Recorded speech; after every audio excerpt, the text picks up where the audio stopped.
안녕하세요. 저는 저의 일을 열심히 하며 사는 30대 초반의 여성입니다. 얼마 전 대학교 친구에게 새해 복 많이 받으라는 전화가 왔어요. 저와 친구는 이런저런 사는 이야기를 하다가 같은 학교 선배였던 황시환 선배 이야기가 나왔어요. 친구는 황시환 선배가 결혼한 지 2주 만에 이혼했다며 1년 전에는 같은 과 후배인 아이니와 파혼하더니 또 결혼에 실패했다고 했어요. 그러면서 그 오빠는 외모도 잘생기고 말도 재밌게 잘하는데 도대체 왜 그렇게 결혼을 못하는지 모르겠다고 하며 저에게 너는 혹시 그 이유를 아느냐고 물어보더라고요. 저는 그 이유를 확실히 알고 있었어요. 어떻게 아냐고요? 사실 저는 황시한 선배와 2년 전에 결혼을 약속했다가 파혼을 했거든요. 제가 왜 파혼을 하게 되었는지 그 이야기를 듣게 되면 여러분들도 저와 아이니 그리고 최근에 이혼한 분의 선택을 충분히 이해하실 수 있으리라 장담합니다. 저의 예비 남편이었던 황시한 선배는 과에서 잘생기고 매너도 좋은 인기남이었어요. 저는 그런 예비 남편에게 한눈에 반했고 우리는 연애를 시작했어요. 이렇게 학교 다닐 때 시작한 연애는 졸업하고도 계속 이어졌고 무려 8년이나 사귀게 되었어요. 어느덧 저는 28살, 예비 남편은 32살이 되어 결혼을 생각해야 하는 나이가 되었죠. 우리는 서로 너무 사랑했던 터라 당연히 결혼을 생각해서 각자의 집에 정식으로 인사드리러 가기로 약속했어요. 먼저 제가 예비 남편의 집에 인사를 드리러 갔어요. 처음 뵙는 자리인 만큼 예쁘게 차려입고 예비 남편의 집 앞까지 갔어요. 예비 남편이 자신의 집 앞에서 저를 기다리고 있더라고요. 제가 예비 남편에게 너무 떨린다고 하니 걱정하지 말라고 어른들이 다들 좋아하실 것이라고 하며 다독여줬어요. 떨리는 마음을 부여잡고 예비 남편의 손을 잡고 집에 들어가니 남자 어른 두 분이 계시는 것이 아니겠어요? 예비 남편은 오른쪽은 아버지, 왼쪽은 고모부라고 하며 인사하라고 하더라고요. 저는 인사를 드린 뒤 설마 나온다고 고모부도 오신 거냐고 물으니 그게 아니라 오늘이 제삿날이래요. 저에게 제삿날이라는 말 한마디도 없이 인사하는 날짜를 잡은 것이 황당했어요. 하지만 어른들이 계시는데 그 자리를 박차고 나갈 수도 없는 노릇이라 일단 들어갔어요. 들어가니 고모부가 우리 장손이 드디어 여자를 데려왔다고 반겨주시더라고요. 인사를 드린 후 거실에 앉아 있는데 큰 방에서 할머니께서 나오셨어요. 예비 남편은 같이 사시는 친할머니라고 말하더군요. 저의 예비 남편은 장손이자 귀한 외동아들이고 친할머니, 저에게는 시할머니를 모시고 살고 있었어요. 제가 예비 남편에게 어머니는 어디 계시느냐고 물으니 부엌에 계신다고 했어요. 인사를 드리러 예비 남편을 따라 부엌에 가니 제사상에 올릴 음식들이 식탁에 올려져 있었고 예비 시어머니는 제기들을 마른 수건으로 닦고 계시느라 정신이 하나도 없어 보이셨어요. 저는 처음 보는 제기들이 신기했어요. 사실 저희 부모님은 제가 태어나기 전부터 교회에 다니셔서 제기들을 TV나 책으로만 봤지 실제로 본 것은 처음이었거든요. 어머니는 이리저리 두리번거리는 저를 보며 미소를 지으시더니 다가와 네가 현정이냐며 시완이에게 이야기 많이 들었다고 하시며 반가워하셨어요. 그러시며 미안한데 오늘은 제사라서 바쁘니 일단 조금 도와달라고 하시며 앞치마를 저에게 주셨어요. 처음 뵙는다고 정장까지 입고 왔는데 보자마자 앞치마를 주시니 너무 황당했어요. 하지만 앞으로 시어머니가 되실 수도 있는 분이니 저는 그냥 아무 소리 않고 앞치마를 받았어요. 그렇게 저는 예비시댁에 처음으로 간 지 30분 만에 앞치마를 맸어요. 그리고 불편한 정장을 입고 부엌 바닥에 앉아 전을 부쳤죠. 예비 남편도 제 옆에 앉아 같이 전을 부치려고 했어요. 그런데 그 모습을 본 할머니가 부엌으로 바로 오시더라고요. 시완아, 남자는 부엌에 들어가는 것 아니다. 어서 나와. 불성사납게 이게 뭐 하는 짓이냐? 할머니, 그래도 현정이 처음 왔는데 힘들잖아. 좀 내가 도와야지. 안 그래요? 예끼? 그러면 못 써. 우리 집에 대를 이을 하나뿐인 귀한 장남이 이런 일하면 못 쓴다. 어서 거실로 가서 앉아 있어. 할머니는 예비 남편의 손을 끌고 거실에 앉혔어요. 예비 남편은 거실에 앉아 고모부와 술을 마시며 희희낙낙하고 놀더라고요. 저는 이런 상황이 황당했지만 그래도 원래 제가 음식하는 것을 좋아하기도 했고 TV에서만 보던 제사를 처음 겪어보니 신기하기도 해서 그냥 오늘만 봉사한다는 생각으로 음식을 장만했어요. 저녁 7시 정도가 되자 제사를 이제 해야겠다며 고모부와 시아버지가 거실에 병풍을 펼치시고 예비 남편은 큰 상을 가져왔어요.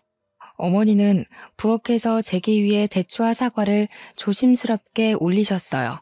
그러면서 저에게 들고 거실로 가서 제사상 위에 올리라고 하셨어요.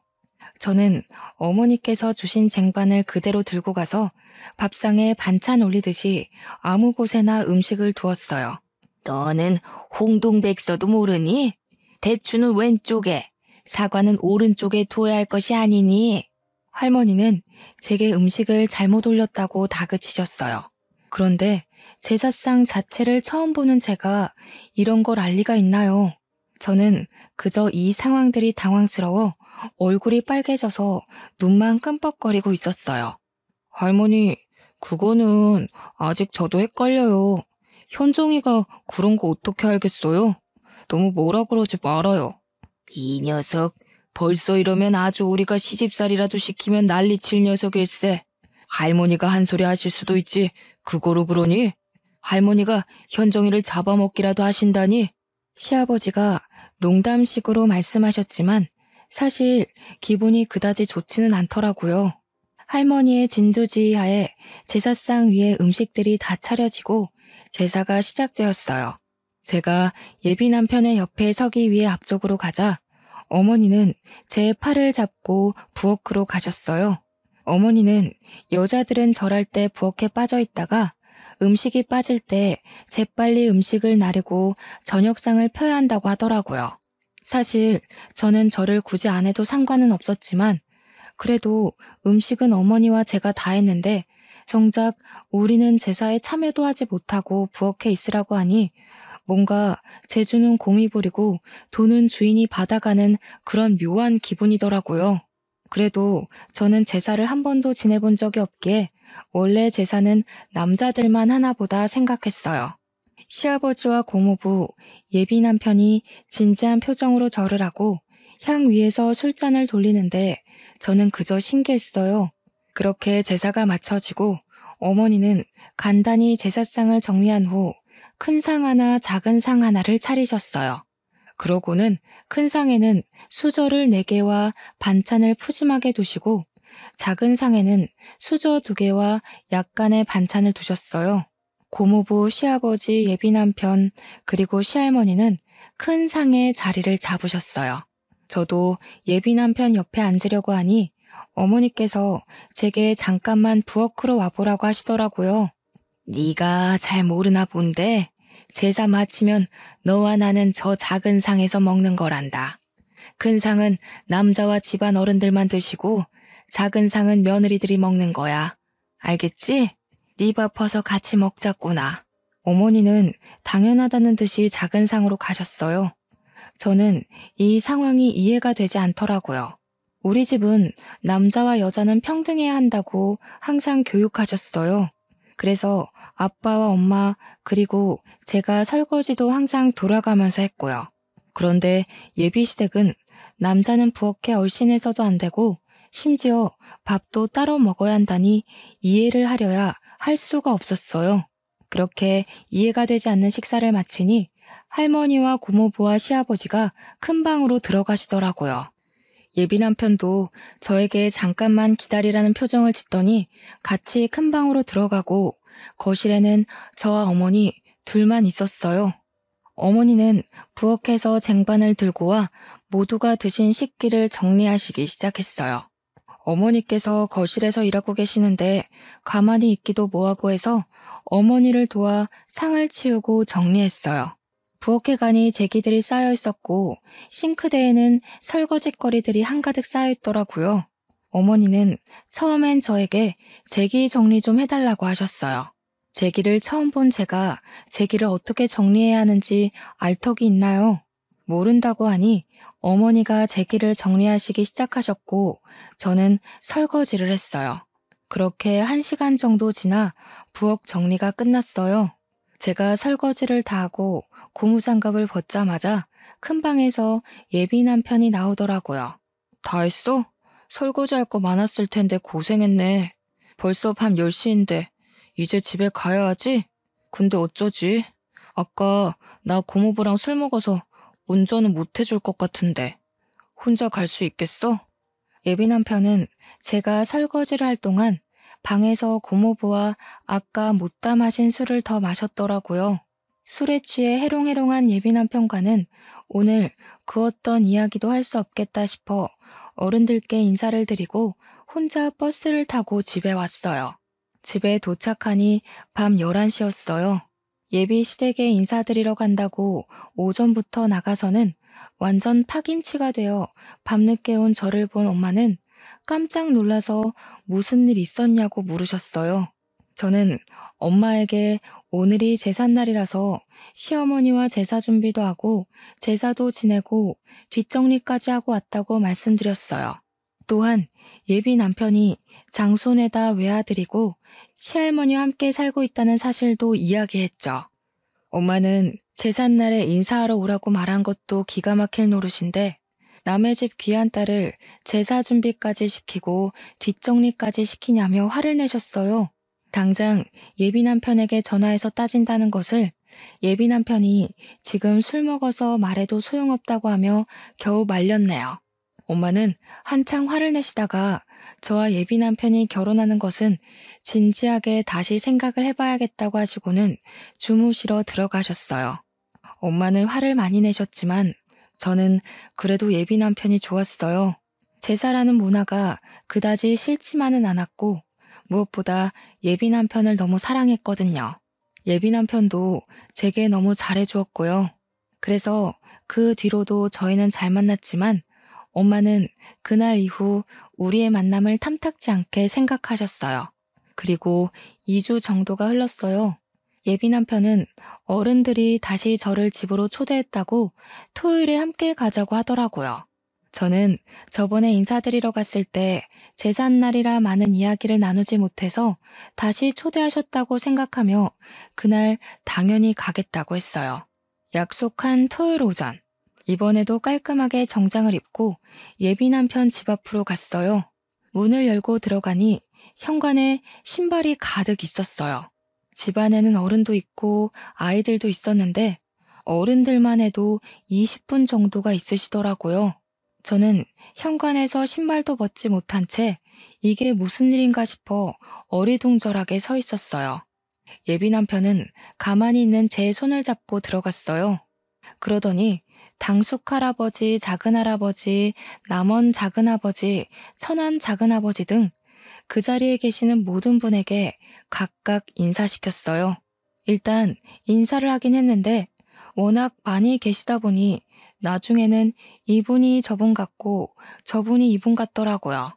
인사를 할 때마다 다들 저에게 맏며느리감이라고 하시며 앞으로 하나뿐인 장손 시완이와 결혼해서 자주 보자고 반기셨어요.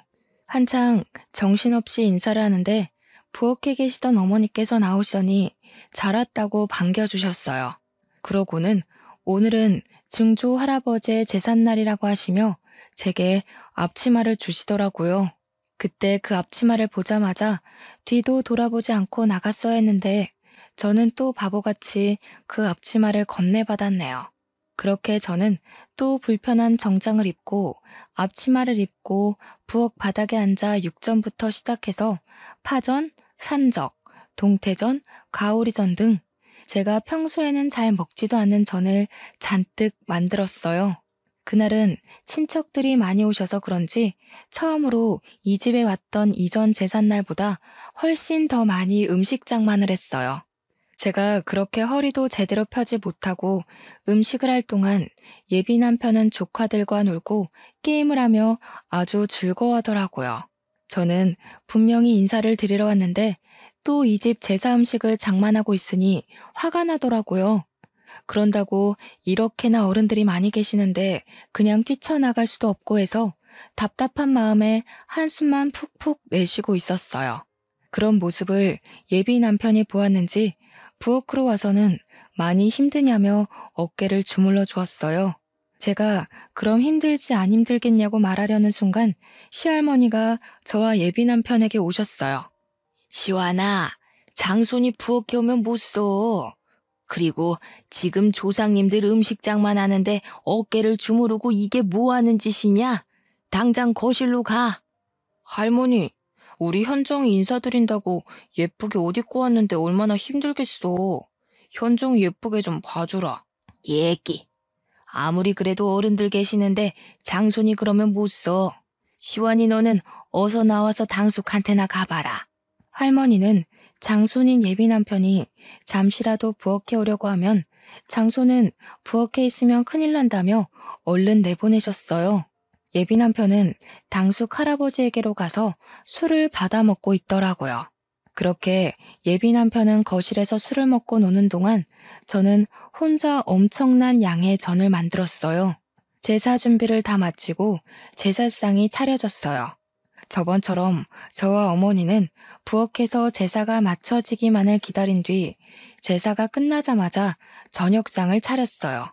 저와 어머니, 여자아이들은 작은 상에서 밥을 먹고 예비 남편은 큰 상에서 친척들과 남자아이들과 함께 밥을 먹었죠. 밥을 다 먹고 상을 치우려는데 할머니가 저와 예비 남편을 부르시더라고요. 너희는 결혼을 언제 할 생각이니? 우려 할머니가 허락해 주시면 당장이라도 하지. 그래? 얘야, 우리는 혼수나 예단 아무것도 필요 없다. 너희 집이 괜찮다면 결혼식 관련 비용도 우리가 다 내마. 사실 저희 집안 형편이 그다지 좋지가 않았어요. 그래서 혹시나 예비시댁에서 과한 예단이나 혼수를 가져오려고 할까봐 내심 걱정을 많이 했거든요. 그런데 이 집의 최고 어른이신 할머니께서 제가 말씀드리기도 전에 다 필요 없다고 하시니 내심 기분이 좋더라고요. 단, 한 가지 조건이 있어. 반드시 이 집에 들어와서 살아야 한다. 저는 평일에는 회사에 있으니 저녁에만 집에 있을 것이고 주말에는 예비 남편과 데이트를 하러 나가면 되니 이 집에 들어와 어른들과 함께 산다는 것에 대해 큰 부담은 없었어요. 무엇보다 이 불편함을 다 이겨낼 정도로 예비 남편을 너무 사랑했어요.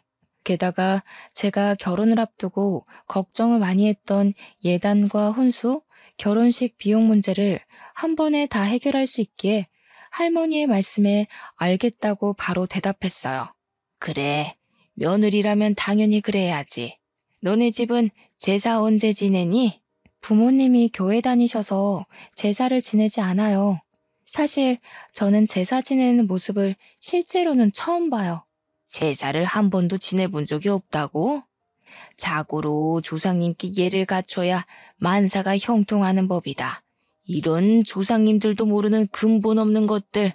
에이, 할머니, 요새는 다들 제사 이렇게까지 안 지내. 제사 다 합쳐서 간소하거나 아예 안 하는 집도 많아. 명색이 황씨 가문의 장손이라는 사람이 그게 할 소리냐? 이것이 제사 안 지내는 근본 없는 년을 만나더니 애가 이상해졌네. 제사를 지내지 않는다는 이유로 친척도 아닌 할머니에게 근본 없는 년이라는 소리를 듣는데 너무 화가 나고 억울해서 눈물이 다 나오더라고요. 눈물이 터지려던 찰나 시어머니가 과일과 한과 따뜻한 차를 한 상 차려오셨어요. 어머니, 이제 다과 드세요. 그리고 현정이는 나 좀 도와주렴. 어머니께서 다과상을 들고 와서 할머니의 말씀을 끊으셔서 다행이었지. 만약에 그러지 않았다면 저는 그 자리에서 아마 펑펑 울었을 거예요. 어머니의 부르심에 부엌에 가니 저번보다 훨씬 더 많은 설거지거리가 쌓여 있었어요. 저는 할머니 앞에서 잔소리를 듣느니 여기서 설거지하는 게 훨씬 마음이 편하겠다 싶어 싱크대 앞으로 갔네요. 그렇게 저는 설거지를, 어머니는 제기 정리 및 부엌 정리를 2시간 정도 하니 드디어 부엌이 깨끗해졌어요. 거실로 나가보니 시간은 어느덧 자정이었고 친척들과 예비 남편은 술에 취해 제정신이 아니었어요. 저는 집에 가야겠는데 시간이 너무 늦어 택시를 타고 갈 생각으로 예비 남편에게 여기 집 주소 좀 알려달라고 했어요. 그런데 술에 취해서 집 주소도 말하지 못하고 헛소리만 해대는 것이 아니겠어요. 그러는 모습을 보신 친척들과 어머니도 오늘 너무 늦었고 여자 혼자 이 시간에 택시 타는 것도 위험하니 그냥 하룻밤 자고 가라고 하시더라고요. 저는 어쩔 수 없이 엄마에게 오늘 집에 못 간다고 전화하고 예비시댁에서 원치 않는 하룻밤을 자게 되었어요. 어머니는 부엌 옆에 쪽방이 하나 있다며 그곳에서 자라고 이부자리를 펴주셨어요. 그리고 어머니께서 집에서 입으시는 편한 옷을 하나 주시며 옷 갈아입고 푹 자라고 하시고는 나가셨어요. 혼자 방에서 편한 옷으로 갈아입고 누워있는데 거실은 시끄럽고 장소는 세상 불편한 예비시댁이다 보니 잠이 쉽게 들지 않더라고요. 결국 저는 모든 친척이 다 술을 마시고 코 고는 소리가 들릴 때까지 뒤척이다가 겨우 잠이 들었어요. 이제 잠이 들었다 싶었는데 어머니가 제가 자고 있던 방에 들어오셨어요. 잠깐 나와 보라고 하시더라고요. 나와서 시계를 보니 새벽 5시였어요. 얘야, 우리 집은 며느리들이 새벽 5시에 일어나 음식을 준비하고 새벽 6시에 다들 밥을 먹는단다. 어지간하면 나 혼자 하겠는데 어제 무리를 했는지 몸이 안 좋아서 말이야. 미안한데 음식 준비 좀 도와주지 않으련? 어머니는 제게 부탁을 하면서도 계속 국을 끓이고 나물 반찬을 하느라 정신이 없으셨어요. 이미 저도 잠이 다 깼고 그 자리에 혼자 멀뚱히 서 있기도 다시 방에 들어가기도 좀 그러니 저도 어머니를 도와서 음식을 준비했어요. 우리 집은 아침, 점심, 저녁 모두 반찬이 최소 7개는 있어야 해. 황씨 가문이 큰 양반가라서 조상님들 때부터 그렇게 먹었다고 하더구나. 그리고 한번 사용한 음식을 다시 사용해서는 안 돼서 매일 끼니마다 조금씩 새로 해서 먹는단다. 끼니마다 새로운 반찬을 최소 7개는 만들어야 한다고요? 그래. 처음에는 나도 이거를 어떻게 해야 하나 했는데 하다 보니 반찬 7개는 금세 뚝딱 가게 되더라고. 너는 내가 봤을 때 손이 야무지니 나보다 더 잘할 거야. 어머니는 이미 저를 며느리로 생각하셨는지 제게 음식에 대해서 하나하나 알려주셨어요. 저는 일단 말씀을 하시니 듣기는 듣는데 슬슬 제가 이 집에 들어와 사는 것이 걱정되더라고요. 사실 전 아침잠이 정말 많아요. 회사도 7시에 겨우 눈을 뜨고 나가는데 새벽 5시에 일어난다는 것은 상상도 할 수 없었어요. 게다가 이 집안의 아들들, 장소는 다 잠을 자고 이 집안의 핏줄이 전혀 섞이지 않은 어머니와 저만 황씨 집안 사람들을 위해 요리를 한다는 것이 썩 내키지는 않더라고요. 어머니께는 죄송하지만 어머니와 저의 모습이 황씨 집안을 위해 일하는 노비처럼 보였어요. 제가 이런 생각을 하는 동안에도 어머니는 쉴 새 없이 부엌 여기저기를 다니셨고 반찬이 7개나 있고 국이 있는 멋진 한 상을 뚝딱 차리셨어요. 어머니가 식사하시라고 말씀하시자 그제야 누워있던 친척들이 일어났어요. 다들 머리는 부스스하고 눈도 제대로 뜨지 못하고 밥을 먹더라고요. 저는 자리를 잡고 밥을 먹으려는데 어머니는 여전히 부엌에서 일하고 계시더라고요. 어머니, 식사 안 하세요? 밥 퍼드릴까요? 나는 원래 아침을 안 먹어. 아침에는 입맛이 없기도 하고 할머니께서 식사 끝나면 꼭 숭늉과 과일을 찾으셔서 준비해야 해. 나는 숭늉을 끓일 테니 너는 가서 밥 먹으렴. 어머니는 그 많은 음식을 다 준비하셨지만 제대로 드시지도 못하고 할머니의 후식을 준비하고 계셨어요. 그러는 어머니를 챙기는 사람은 이 집안에 아무도 없었어요. 예비 남편도 아버지도 그저 자신의 밤새 줄인 배를 채우는 데만 급급했죠. 그 모습을 보는데 이건 정말 아니다 싶었어요. 결혼 전에 예단과 혼수를 준비 안 해도 된다고 해서 한시름 났는데 결혼 후에는 예단과 혼수 문제보다 더 크고 말도 안 되는 문제들이 가득 쌓여 있었죠. 아침 식사와 정리를 마치고 예비 남편에게 얼른 집에 가자고 했어요. 집에 갈 준비를 하고 있는데 할머니가 저에게 앉아보라고 하시더라고요. 그러면서 황씨 가문은 옛날에 이렇고 저렇고 하시며 집안 조상님에 관해서 얘기하셨어요. 솔직히 귀에 하나도 들어오지는 않았지만 그냥 앉아서 네네 하면서 형식적인 대답만 이어갔어요. 그래서 말이다. 우리 집은 이렇게 엄청난 집안이라 명절을 가장 중요하게 생각한단다. 그래서 우리 집 며느리들은 명절 때 조상님들을 모시고 친척들을 챙겨야 덕을 쌓을 수 있어서 친정에 못 간다. 알았지? 그 말씀은 설날 추석 연휴 내내 시댁에 있어야 한다는 말씀인가요? 그래. 요새 젊은 것들은 시댁에는 설날에 추석에는 친정에 가던가 아니면 명절날 아침에 바로 친정으로 넘어간다던데. 우리 집은 그런 거 절대 용납 안 된단다. 그러면 저는 혼자여서 저희 부모님은 명절 때 두 분이서만 보내야 할 텐데요. 그 대신 명절 때 말고 명절 전주나 다음 주에 네 시어머니랑 번갈아서 친정에 한번 다녀와. 원래 옛날에는 처음에 결혼하면 3년간 시댁에 살면서 친정에 가보지도 못했다. 그래도 요새는 많이 좋아진 거야. 결혼한 지 1년도 안 된 새댁이 친정에도 가고 말이야.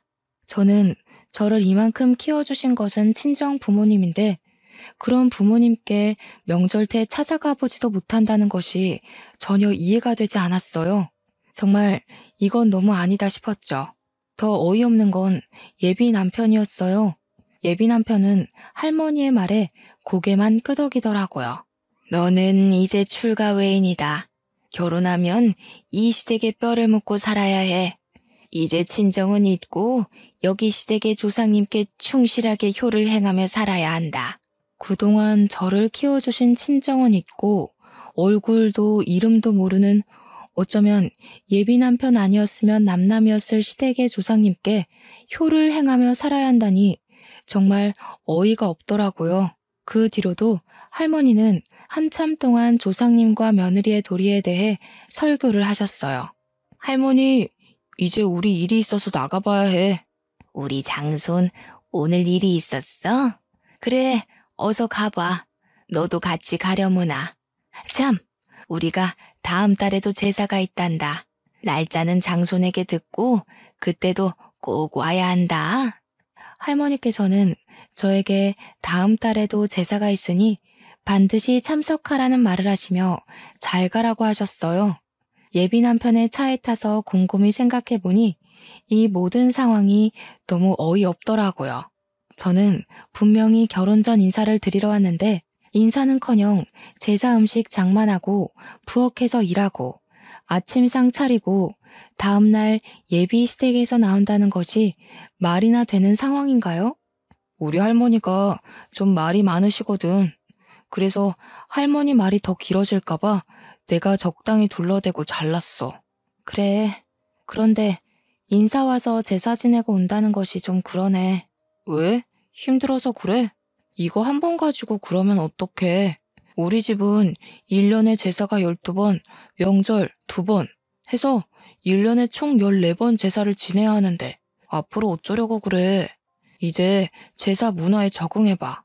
1년에 14번이나 이런 제사를 지낸다고? 응. 그래도 네가 제사를 2번이나 와서 어른들한테 잘 보여서 그런지 친척들이 다들 너무 좋은 며느리감이라고 칭찬하시더라. 며느리감? 응. 최고의 며느리감이래. 할머니와 친척들 모두 너를 며느리로 생각하시는 거지. 우리 집 며느리 테스트 합격한 거 축하해. 어? 며느리 테스트? 응. 며느리 테스트. 내가 이 집안의 외동아들에다 장손이라 아무 여자와 결혼 못 시킨다고 내가 여자를 데리고 오면 테스트를 한다고 하셨거든. 그래서 제삿날에 인사하러 오라고 해서 어떻게 행동을 하는지 우리 친척들과 잘 어울리는지 테스트를 한 거야. 그럼 나 통과했으니 기뻐해야 하는 거야? 그럼 현정이 너는 우리 집 며느리 테스트에 처음으로 합격한 거야. 예비 남편은 신나서 이야기하는데 저는 듣고 있자니 너무 어이도 없고 황당하더라고요. 무슨 조선시대에 세자가 결혼할 때 양반집 교수들 여럿 모아놓고 삼간택 치르면서 세자빈 뽑는 것도 아니고 남녀 평등을 외치는 이 21세기에 며느리 테스트라뇨. 아, 그리고 사극에서 보면 조선시대 때 세자빈 간택에 통과하면 별궁으로 들어가서 결혼 전까지 왕실 교육을 받잖아.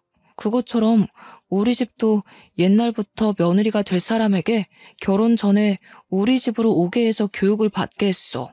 그래서? 그니까 다음 달에 제사도 꼭 참석해서 와서 어른들 모시는 것도 배우고 해야 해. 너는 제사를 한 번도 지내보지 않아서 더 많이 배워야 할 수도 있겠다. 다음 달 제사가 일요일이니까 금요일부터 우리 집에 와서 금, 토, 일 같이 생활하면서 할머니, 어머니한테 배워. 할머니도 예비 남편도 뼈대가 굵은 양반 가문의 집안이라서 며느리들은 교육을 받아야 한다며 제사 음식 장만을 도우라는데 빨리 이 집 며느리 자리에서 도망가야겠다는 생각뿐이었어요. 바로 헤어지자고 말하고 싶었지만 8년간 사귀었던 정도 있었고 전날 잠을 거의 못 자서 너무 피곤해서 일단 바로 집으로 갔어요. 집에 오니 엄마는 저번에는 시댁에 인사드리러 간다 해놓고서는 11시에 파김치가 돼서 오더니 오늘은 아예 그 집에서 잠을 자고 왔냐고 뭐라고 하시더라고요. 저는 이 결혼하지 않겠다면서 어제 제사 지낸 이야기부터 아침에 할머니께 들었던 이야기까지 모두 다 하나도 빠짐없이 말씀드렸어요. 부모님은 이게 무슨 경우냐며 지금도 이러는데 결혼하고 정식으로 그 집 며느리 되면 혼수와 예단을 하지 않았다는 핑계로 시집살이 호되게 시킬 것 같다고 하셨어요. 특히 엄마는 절대 이 결혼 못 시킨다고 결사 반대를 하셨어요.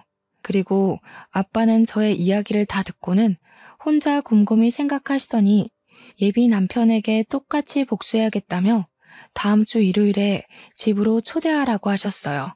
저는 아빠에게 어떻게 하실 것이냐고 물었지만 아빠는 아무래도 계획을 말씀해 주시지 않았어요. 다음 주 일요일, 아직 예비 남편이 올 시간이 한참 남았는데 아빠와 엄마는 옷을 차려입고 계시더라고요. 그러면서 오늘 교회 갈 건데 너와 시완이도 같이 가야 하니 옷 입고 준비하라고 하시더라고요. 사실 그동안 부모님은 일요일마다 교회에 가시긴 하지만 지금까지 한 번도 제게 같이 교회 가자는 소리를 안 하셨어요. 교회는 부모나 다른 누군가가 강요로 해서 다니는 것이 아니라며 나중에 제가 다 크고 마음에서 교회에 가고 싶은 마음이 생겼을 때 그때 다니라고 하셨죠. 물론 그런 마음이 생기지 않는다면 평생 다니지 않아도 된다고 하셨어요. 그러던 부모님이 갑자기 교회에 가자고 하니 의아하긴 했지만 그냥 부모님이 다니시는 교회를 우리에게 소개해 주시려고 그러는가 보다 싶어 저도 갈 준비를 했어요. 제가 외출 준비를 하는데 예비 남편이 집 앞에 와 있다고 전화를 하더라고요. 그래서 부모님께 말씀을 드리니 부모님은 그럼 지금 교회에 가자고 하셨어요. 예비 남편은 집에 인사를 드리러 왔는데 갑자기 부모님이 교회에 가자고 하시며 차에 태우시니 당황하더라고요. 저 근데 현정이가 교회에 다니는 줄 몰랐네요. 부모님은 다니셔도 현정이는 다니지 않는 줄 알았는데. 현정이는 안 다니고 우리만 다녀요. 현정이도 오늘 처음 가는 거요. 예비 남편은 계속 이해가 안 된다는 표정을 지었고 저 역시 아빠가 왜 이러시는지 몰라 가만히 있었어요. 저와 예비 남편은 그렇게 부모님을 따라 1시간 반 동안 같이 예배를 보고 교회 사람들과 같이 밥도 먹었어요. 그렇게 교회에서 3시간 정도 보낸 후 다시 집에 왔는데 예비 남편의 표정이 그다지 좋지 않더라고요. 그 모습을 본 부모님은 예비 남편에게 잠깐 거실에 앉아 표정이 왜 이리 좋지 않냐고 물어보셨어요. 사실 저희 집안은 대대로 불교 집안이고 교회를 그다지 좋아하지 않습니다. 그런데 일방적으로 교회를 데리고 가시니 기분이 좋지는 않습니다. 인사를 드리러 왔는데 교회를 데리고 가니 기분이 좋지 않았나? 그래, 그럴 수 있지. 그럼 자네 집에 갔던 우리 딸 기분은 어땠을 것 같은가? 무슨 말씀입니까? 우리 딸은 교회는 다니지 않았어도 기독교인 부모 만나서 제사를 한 번도 지내본 적이 없는 아이일세. 그런데 인사드리러 간 그런 딸에게 제사 준비를 2번이나 시켰다고 해서 일부러 이런 자리를 만들었네. 제 생각에는 현정이가 앞으로 저와 결혼하면 제사상을 차리고 해야 하는데 미리 우리 집의 가풍에 대해 경험해보는 것이 좋지 않을까 해서 그렇게 한 것입니다. 그래? 그럼 자네도 앞으로 현정이와 결혼할 사이니 매주 일요일 우리와 함께 교회에 가자. 솔직히 1년에 14번 제사보다 매주 교회가 훨씬 낫지 않나? 매주 같이 교회를 가자고요? 저희 제사는 고작 한 달에 한 번이지만 교회는 매주인데 어떻게 이게 더 괜찮습니까? 가서 앉아만 있으면 되는데 제사상 차리고 설거지하는 것보단 훨씬 낫지. 안 그런가? 아마 저희 할머니가 교회에 간다고 하면 난리치실 것입니다. 교회를 떠나 매주 일요일에 현정이가 친정에 간다고 해도 아마 화를 내실 거예요. 우리가 언제 현정이도 같이 간다고 했나? 현정이는 자네 집 어르신들 식사 준비해야 한다고 하니 못 가고 자네만 나와서 우리랑 같이 교회에 가자고. 괜찮지? 못한다고 하면 우리도 결혼 못 시키네. 예비 남편은 그 이야기를 듣고 집에서 생각을 해봐야겠다면서 표정이 좋지 않은 채로 집에 가봐야 할 것 같다며 나가더라고요. 예비 남편이 간 후 저는 부모님께 어떻게 이런 생각을 하셨냐고 여쭤봤어요. 일단 그 집에서 너한테 이야기도 하지 않고 제삿날 인사하러 오게 한 것부터 나는 이해가 가지 않았다. 그래도 좋게 생각해서 친척들이 다들 한자리에 모였으니 너를 소개하려고 그랬나 보다고 좋게 생각하려 했어. 네, 정말 제삿날에 많은 친척이 오셔서 다들 인사드리고 하긴 했네요. 그런데 결혼도 아직 하지 않았는데 예비 며느리라며 잔뜩 음식 장만을 시키고 설거지까지 하고 왔다길래 화가 나더구나. 지금부터 이러면 진짜 며느리가 되면 아주 난리가 나겠구나 싶었지. 맞아요. 정말 그 집 며느리인 시어머니는 정말 생기가 하나도 없어 보이셨어요. 정말 죄송하지만 황씨 집안을 위해서 일하는 노비 같았어요. 그 정도였니? 아무튼 너도 마음이 떠난 것으로 보이고 해서 둘이 헤어진다고는 했는데 그래도 남의 집 귀한 딸 고생시키는데 그냥 헤어지기엔 뭔가 내가 아쉬웠어. 그래서 내가 복수를 계획했지. 그런데 우리 집은 제사를 지내지 않으니까 제삿날 오라고 할 수도 없으니 대신 교회로 바로 데려가신 거예요? 그렇지. 솔직히 네가 그 집에서 2번이나 제사상 차리고 뒷정리하고 온 거에 비하면 너무 소소한 복수이지만 그래도 그 비슷한 상황을 조금이라도 느껴봐야 하지 않겠니? 그래야 정신 좀 차리지. 저는 부모님의 아이디어에 감탄했어요. 그렇게 한창 부모님과 신나서 대화하는데 예비 남편 번호로 전화가 오더라고요. 저는 이제 집에 도착했다고 전화를 한 줄 알고 받았는데 할머니셨어요. 너는 우리 집이 교회를 얼마나 싫어하는데 감히 우리 황씨 가문의 귀한 장손을 교회에 데리고 가니? 부정타게 말이야. 너네 부모는 생각이 있는 거니 없는 거니? 제가 전화를 받자마자 할머니가 소리를 고래고래 지르시며 혼내시는데 그 소리가 어찌나 큰지 정말 귀가 떨어져 나갈 것 같았어요. 제가 너무 놀라기도 하고 당황해서 가만히 있자 엄마는 제 핸드폰을 빼앗아 가셨어요. 안녕하세요. 저 현정이 엄마입니다. 보고 있자니 화가 나서 그랬습니다. 그럼 제사를 지내본 적도 없는 저희 딸이 거기에서 밤 늦게까지 제사 준비하고 치우고 한 것은 해도 되는 일입니까? 그야, 이제 현정이가 우리 집 며느리가 될 아이니 내가 교육했던 것이오. 이제 우리 황씨 가문의 며느리가 될 건데 그 전에 미리 우리 가문의 풍습을 익히는 것이 잘못된 거요? 가문의 풍습을 익히는 것이 얼굴도 모르는 조상 제사상 차리고 설거지하고 친척들 뒤치다꺼리하는 거예요. 그리고 며느리는 무슨 사람도 아닙니까? 그동안 키워준 친정을 잊고 명절 때는 가지도 말라니. 그게 무슨 말도 안 되는 경우입니까? 그야 우리 집이 양반 집안이라 항상 내려왔던 풍습이니까 그런 것이요. 그건 그렇고 주마다 우리 장손 교회에 오라는 건 또 뭔데? 이래서 예수쟁이들이랑은 말이 안 통해 말이. 무조건 제사는 안 된다. 교회만 나오라 하고. 이보세요. 저 사실 교회에 다니면서 현정이한테도 교회 다니자는 이야기 한 번도 안 했어요. 그런데 그 집에서 자꾸 결혼도 하기 전에 제사에 와서 준비하라니까 저도 화가 나서 그쪽 손주도 똑같이 당해보라고 일부러 그런 자리 만든 겁니다. 아주 말도 안 되는 소리를 짓거리네. 이래서 제사를 안 지내는 것들은 근본이 없어, 근본이. 사람이면 자기 조상을 알아야지. 조상도 모르면서 무슨 하느님 예수님을 찾고 앉아있어? 그럼 그 집 며느리들은 자기 집 조상을 찾아야지 왜 애먼 황씨 집안 조상을 위해 일한답니까? 자기 조상도 모르니 그런 소리가 나오지. 이래서 교회 다니는 사람들은 사람 취급도 해서는 안 된다니까. 그래서 당신네 딸이 우리 집 제사 못 지내게 하겠다는 것이요? 그럼 우리도 결혼 못 시키니 그런 줄 알아. 네, 저희도 그쪽 아들 주마다 교회 안 오면 저의 귀한 딸 그쪽에 보낼 생각 없습니다. 경제적으로 힘들어 보여서 얘 다니고 혼수고 다 포기하고 몸만 와서 이 집에서 살라고 했구먼. 내 나름 당신네 생각해서 이렇게 하는데 아주 복을 걷어차네, 걷어차. 할머니는 엄마에게 할 말 못한 말 다 하시고 전화를 끊으셨어요. 부모님은 화가 잔뜩 나서 다시는 예비 남편을 만날 생각도 하지 말라고 하셨어요. 다음 날 저는 예비 남편에게 전화했어요. 어제 우리 집에 이런 일이 있었고 나도 그 집에서 며느리 노릇할 자신이 없어서 우리 이제 그만해야 할 것 같다고 말하려고 했죠.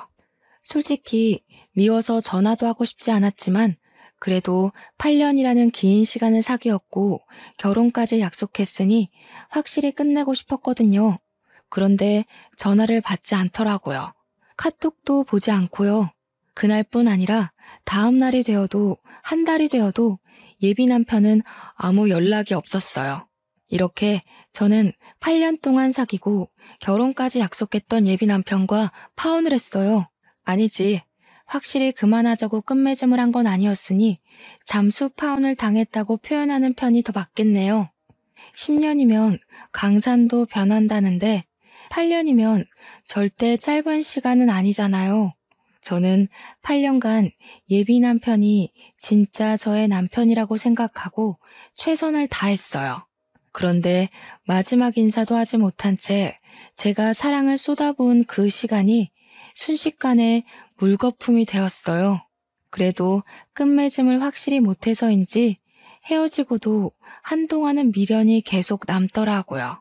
그래서 1년가량은 예비 남편을 그리워하기도 하고 원망도 하며 그렇게 눈물 속에서 시간을 보냈었네요. 그렇게 1년이 지나자 저도 어느 정도 마음의 정리가 되더라고요. 새로운 남자도 만나보라는 엄마의 말에 선짜리도 나가고 소개팅도 나가긴 했어요. 그런데 나이가 나인지라 만날 때마다 자연스럽게 결혼 이야기가 나왔고 상대분과 이야기를 하다 보면 경제적으로 넉넉하지 않은 내가 결혼을 할 수 있을까 하는 걱정이 먼저 들었어요. 그때마다 예비 시할머니께서 하신 말씀대로 그냥 그 집에 들어가서 모든 것을 견디고 참고 살 걸 그랬나 하는 생각도 들더라고요.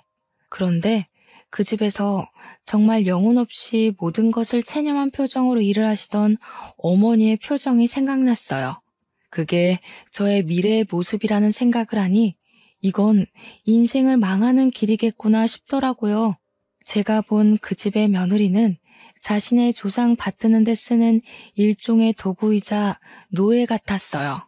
그리고 할머니는 제사로 조상님께 덕을 쌓아야지 만사가 형통한다고 하셨지만 제사 열심히 지내는 그 집의 작은 아버지들, 고모부는 다 이혼해서 혼자 살고 계시더라고요. 과연 이러한 모습이 잘 풀리는 집안의 모습일까 하는 생각이 들더라고요. 제가 만약에 결혼해서 그 집 며느리로 있었다면 기가 막힌 황씨 가문의 가풍이 싫어서 저 또한 이혼했을 수도 있겠네요. 어쩌면 조상님 제사상 공들여 지낸 예비 남편 집보다 제사상 한번 차려본 적 없는 우리 집이 조상님의 도움을 더 많이 받지 않았나 하는 생각이 들어요. 파혼하고 2년이나 지난 지금은 완전히 마음 정리를 하고 저의 일을 하며 재밌게 살고 있어요. 당분간은 누구 만나지 않고 일만 할 생각이에요. 그래서 일단 저 자신의 가치를 높여서 나중에 제가 정말 좋아하는 남자를 만났을 때 당당하고 멋지게 결혼을 하고 싶네요. 지금까지 기나긴 저의 파혼 사연 들어주셔서 감사합니다. 우리 다들 멋진 상대를 만날 수 있도록 자신의 가치를 높이기 위해 열심히 살아봐요. 아, 그리고 마지막으로 할 말이 있는데 시댁에 인사하러 갔더니 제사시키는 집안이 또 있다면 그 집에 들어가서 인사할 것도 없이 바로 나오세요. 제가 겪은 고생들 겪을 확률 99.99%예요. 꼭 도망가세요. 공대 졸업한 황시한 선배가 결혼하자고 해도 무조건 도망가세요. 그 집에 노예처럼 살고 싶으시다면 상관없지만 그게 아니라면 반드시 도망가세요.